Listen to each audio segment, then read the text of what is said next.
गांदरबल में गगनगिर के मुकाम पे जडमोहर टनल पे परसों जो अटैक हुआ और जिसमें 7 लोगों की मृत्यु हो गई, उसी के सिलसिले में आज काउंटर इंटेलिजेंस कश्मीर ने सुबह सवेरे ही यहाँ पे रेड्स किए, मल्टीपल लोकेशंस पे रेड किए और उसमें उन्होंने 7 लोगों को डिटेन किया है और कुछ इनक्रिमिनेटिंग जो है दस्तावेज़ भी बरामद किए। इस पे बात करने के लिए हमारे साथ हैं इस वक्त बीजेपी के मंजूर भट्ट साहब। तो मंजूर साहब, ये पहले आपसे जानना चाहेंगे, जो परसों अटैक हुआ यहाँ पे गगनगिर में, तो कैसे देखते हैं आप इसको? देखिए, हमारे कश्मीर में आज काफ़ी देर के बाद ऐसा एक हादसा होना कंडेनेबल है। और जिस तरीके से आपने देखा, हर एक सिविल ऑफ सोसाइटी ने इसको कंडेम किया और भारतीय जनता पार्टी ने, चाहे कश्मीर से लेकर हमारे दिल्ली के जो हमारे नेशनल जनरल सेक्रेटरी और प्रभारी जम्मू कश्मीर के आदरणीय तरुण चुग जी ने भी इसको कंडेम किया। लेकिन जो हमारी प्रधानमंत्री जी की जो टेररिज्म पे जो ज़ीरो टॉलरेंस पॉलिसी है, वो कहीं ना कहीं अब लग रहा है कि जो इन 8 सालों में हालात बदल चुके थे और अब हालात कहीं ना कहीं बेहतर हो चुके थे। लेकिन जब से अब एक यहाँ पर इलेक्टेड गवर्नमेंट बनी है और ऐसे हादसा फिर से शुरू हो गए। लेकिन हमारे केंद्र सरकार की साफ स्पष्ट है कि टेररिज्म को हम यहाँ एनकरेज नहीं करेंगे। टेररिज्म को लेकर हम यहाँ पर किसी को बढ़ावा देने की कोशिश करने नहीं देंगे। और जिस तरीके से 8 साल में आपने देखा, टेररिज्म की यहाँ पर कमर तोड़ी गई। लेकिन आज इलेक्टेड गवर्नमेंट बनने के बाद ऐसा हादसा होना एक अपने आप में एक सवालिया निशान है कि अगर इन 12 सालों में हमारे प्रधानमंत्री जी ने जो जम्मू कश्मीर के हालात, खास करके कश्मीर के हालात बदल दिए थे और जो ग्राफ था टेररिज्म का वो काफ़ी कम हुआ था। लेकिन अफसोस का मकाम है कि कल इस तरीके का हादसा हुआ जिसमें हमारे डॉक्टर शाहनवाज साहब भी इसमें शहीद इसमें हुए और काफ़ी सारे लेबर और जम्मू के भी हमारे रहने वाले हैं। इसको हम कंडम करते हैं। प्रधानमंत्री जी टेररिज्म को बर्दाश्त नहीं करेंगे। हमारी सरकार टेररिज्म के खिलाफ है और हमारी कोशिश रही हमारी भारतीय जनता पार्टी सरकार की कि जम्मू कश्मीर में जो टेररिज्म है वो ख़त्म होना चाहिए और भारतीय जनता पार्टी उस पर डटे है। मैं वज़ीर आज़म नरेंद्र मोदी जी से गुजारिश करूंगा कि जिस तरीके से उन 12 सालों को जो जब केंद्र शासित प्रदेश हमारा जम्मू कश्मीर था तो हालात बिल्कुल बेहतर थे, कहीं ना कहीं अब ऐसी डील भी ना छोड़ी जाए ताकि जो यहाँ का अमन ख़राब करने में लगे हैं उनको मौका मिले। बल्कि सेंटर को खुद चाहिए अब इस सिचुएशन को मॉनिटर करना, जो 12 सालों में यहाँ पीस बना था वो बरकरार रहे। बाकी जिस तरीके से आपने कहा सीआई की जो रेड्स आज पड़ी है, वो आप सबको पता है कि एक मुहिम चली गई इन 12 सालों में। जो कश्मीर के अमन ख़राब करने में लगे थे, जो टेररिज्म को यहाँ सपोर्ट करते थे, एनकरेज करते थे, उनको शेल्टर करते थे, उन पे पकड़ हुई।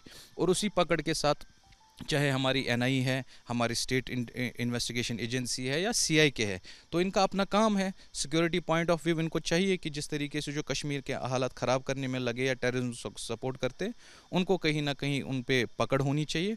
उनको वही सज़ा मिलनी चाहिए जो एक टेररिज्म को मिलती है, जो उनको शेल्टर प्रोवाइड करेगा उनके साथ भी वही बर्ताव किया जाना चाहिए। लेकिन अब मकसद यहाँ पर यह है कि ऐसा नहीं है कि अब केंद्र शासित प्रदेश है, अब यहाँ इलेक्टेड गवर्नमेंट है, लेकिन एलजी साहब को भी अब ज़ीरो टॉलरेंस, जो ज़ीरो टेररिज्म पे जो ज़ीरो टॉलरेंस पॉलिसी है उसको कहीं ना कहीं और भी मजबूत करने की ज़रूरत है। हमारी सिक्योरिटी एजेंसीज़ को भी सतर्क होने की ज़रूरत है। और मुझे लगता है जिसका हमें खदशा था कि जब भी यहाँ पर गवर्नमेंट बनेगी, चाहे एनसी की बनेगी, यहाँ फिर हालात ख़राब करने की कोशिश की जाएगी। तो ये केंद्र शासित प्रदेश था, तो मुझे लगता है मोदी जी को भी या हमारे अमित शाह जी को भी आज अब बड़ी कड़ी नज़र रखनी पड़ेगी कश्मीर के इस हालात और अमन पे। जैसा कि सीआईके ने आज कुछ अरेस्ट्स किए हैं और उनका दावा है कि एक तंजीम लश्कर तैयबा की है जो ऑफ शेड है, उसकी तहरीक लब्बैक या मुस्लिम।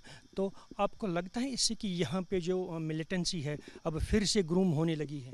देखिए, बिल्कुल सही बात है। आपने देखा 12 सालों में चाहे हमारे नेशनल इन्वेस्टिगेशन एजेंसी ने यहाँ काम किया, स्टेट इन्वेस्टिगेशन एजेंसी ने या सीआई किया, जम्मू कश्मीर पुलिस इन सब चीज़ों पे इन 12 सालों में काबू पा चुकी है। अब ना कि इसमें टेररिज्म बल्कि जो ड्रग्स का भी एक माफिया है, इस्लामिक धार्मिक नाम दे के इन संगठनों को, इन ऑर्गेनाइजेशनों को दे के कि लोगों को लगता है शायद धार्मिक संगठन है, लेकिन इनका जो असल काम है वो यहाँ के हालात ख़राब करना, टेररिज्म को प्रमोट करना और ड्रग्स को प्रमोट करना। ऐसा बिल्कुल भारतीय जनता पार्टी केंद्र शासित सरकार बर्दाश्त नहीं करेगी। ऐसे लोगों को हमें आइडेंटिफाई करना पड़ेगा और प्रधानमंत्री जी की क्लियर पॉलिसी है, जो भी टेररिज्म को यहाँ एनकरेज करेगा, सपोर्ट करेगा, उनको शेल्टर करेगा, उनके साथ भी वही बर्ताव किया जाएगा जो एक टेररिस्ट के साथ किया जाना चाहिए। गवर्नर साहब का अभी एक स्टेटमेंट आया है जिसमें उन्होंने कहा कि ये जो टेरर अटैक हुआ है इसमें 2 फॉरेन मिलिटेंट जो थे इन्वॉल्व थे और वो बांडीपोरा से स्नीक कर गए थे।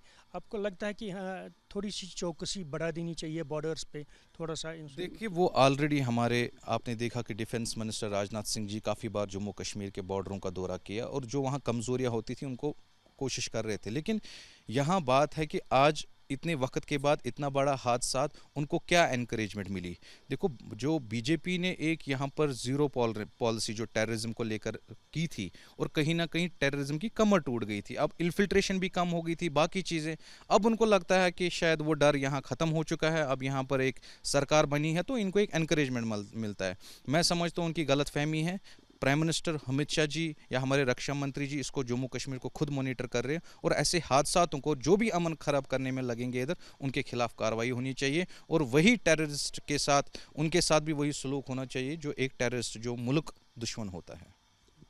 तो आपने जैसा देखा कि जो यहाँ पे परसों टेरर अटैक हुआ गगनगीर में और उसी सिलसिले में आज सुबह सवेरे ही काउंटर इंटेलिजेंस कश्मीर ने 6 डिस्ट्रिक्ट्स में काफ़ी सारे रेड्स किए, उसमें 7 लोगों को डिटेन किया जिसमें एक लैपटॉप और कुछ इनक्रिमिनेटिंग मटेरियल भी मिला है।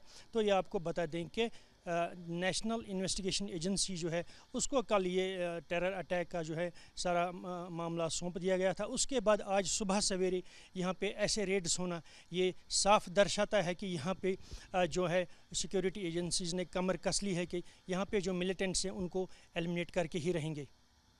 Mohammad Yunus, News Nation, Srinagar. News Nation अब व्हाट्सएप पर खबरों के ताजा अपडेट के लिए न्यूज नेशन के इस क्यूआर कोड को स्कैन करें